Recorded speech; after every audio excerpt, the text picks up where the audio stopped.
Wash tools come in many different shapes and forms, but we've landed on two specific styles here at Obsessed Garage, and that is the wash pad and the wash mitts. Matt generally prefers the wash pads because they're much larger and you can get through the car a lot faster, but there's a lot of advantages to using a wash mitt, and that's what we're going to talk about today. The first reason you'd pick a mitt over a pad is that they are just a lot smaller. So depending on your application, you might want something that's smaller and can fit into tighter areas, or that is just easier to maneuver. Additionally, if you're somebody who just has smaller hands or you're just a smaller person, the wash pad might be a lot for you to be moving around the paint. The second reason is that if you're using it how it's intended with your hand inside of it, there is basically no risk of you dropping it on the ground. As we all know, when you drop a microfiber or a wash pad on the ground, you basically have to throw it away because the risk is too high that you're going to leave something in it.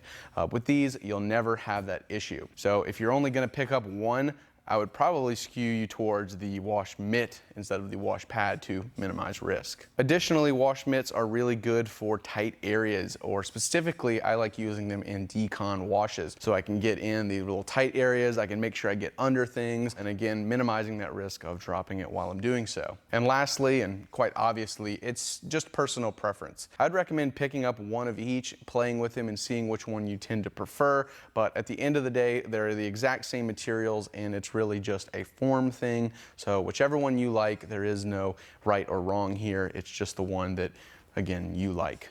We have specific videos on each of these products, so if you want to dive really deep into the wash mitt world, you can definitely do that. And as always, you can get these on our website at obsessedgarage.com. And if you have any questions, let us know in the comments or email us at support@obsessedgarage.com.